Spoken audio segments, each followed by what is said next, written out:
Hi guys, and welcome back to the world of 28mm. I'm Adam, and this week we're going to be taking a look at building Mordheim Part 3.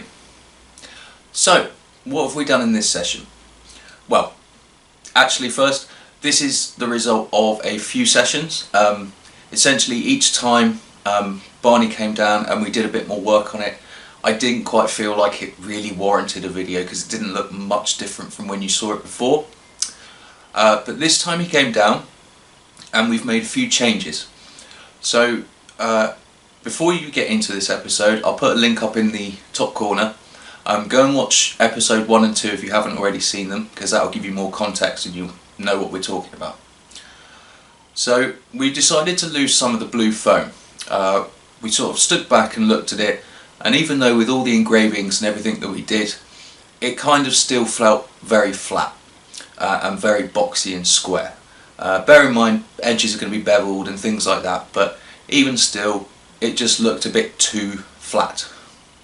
So, in a minute, I'll put a series of pictures up so you can see all of this properly.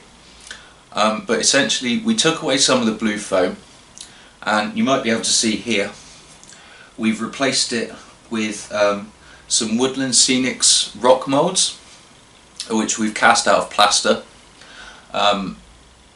Crysti-cal if you want to be pedantic, but we've cast them out of plaster, and then we've used filler just to fill in all the little cracks in between and things like that. We've created a water run down here so that we're going to add a little culvert at the top so that to imply that water has been running down here. It's eroded away this part and it will probably carry on down here and pool up or something like that.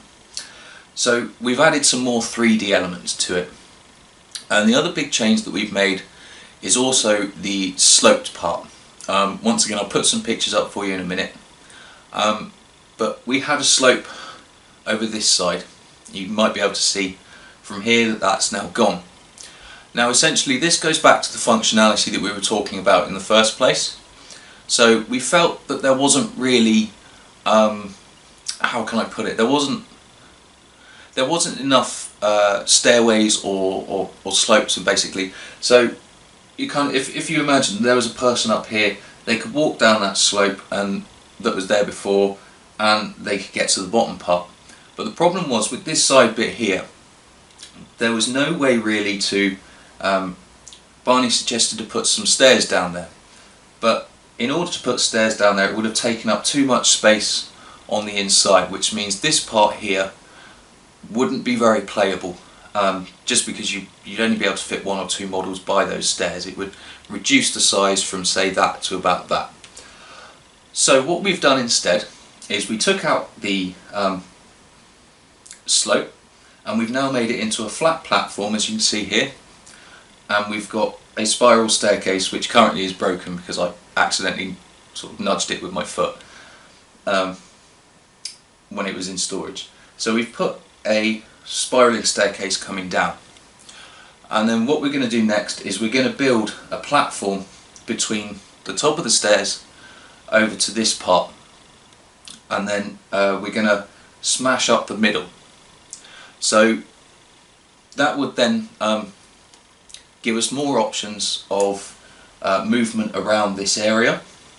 It would imply that there was a bridging gap between this part and the stairway that we've just put in, but because it's broken down, it doesn't take away a massive amount of playing area, and you should be able to still jump or hop from from this bit to this bit. So that's how we've got around that. Also, to add to the 3D element that I was talking about earlier, we've put in a little cave system down here. Once again, I'll put some pictures up so you can see it in a second properly. And this will run through all the way to the back, and then the back will have lots of pipe workings and things like that. So this just adds to the extra 3D element of the board. Now there are still some things that need to be done to this part. Well, obviously it needs to be painted, but as in structurally, we still need to build this walkway here, the broken down walkway, and I've got a couple of doors to put in there and there, and engrave the brickwork across here. And you'll notice in the pictures as well that there's just bare polystyrene underneath. So what I'm going to do is I'm going to do some more Woodland Scenics rock moulds and just put some in there just to add to the 3D element. With the Woodland Scenics rock moulds, now you have to remember, because what we've essentially said is that underneath all of this blue foam is actually rocks. So you know the substructure for the actual thing is the rocks underneath, but we've only had some showing to say that the mortar or concrete or whatever it is that they've put over the top has crumbled away over the time, or has been smashed to pieces when the comet hits, or anything like that. So it just goes to add to character, adds a 3D element and a little bit extra to the storyline, or to the functionality as we called it in the last video. But the important thing to remember is that you have to still imply that there was a wall here. Now you'll see in the photos in a minute of a bigger wall around this side, and what we've done is we've done the whole wall in Woodland Scenic rock moulds, and then we've blended it in with some filler. But in order to say that there was a wall here at some point, we've just put some little bits of cladding or concrete, or whatever you want. I'll call it concrete for now. So we've put some little bits of concrete patted around between the rocks, and it's just to really imply that there was a wall here, but it's decayed over time, or it got smashed to pieces in the apocalypse, or you know, it's just to add some more functionality to it. So I'm going to leave you with some photos now. I hope you've enjoyed this episode.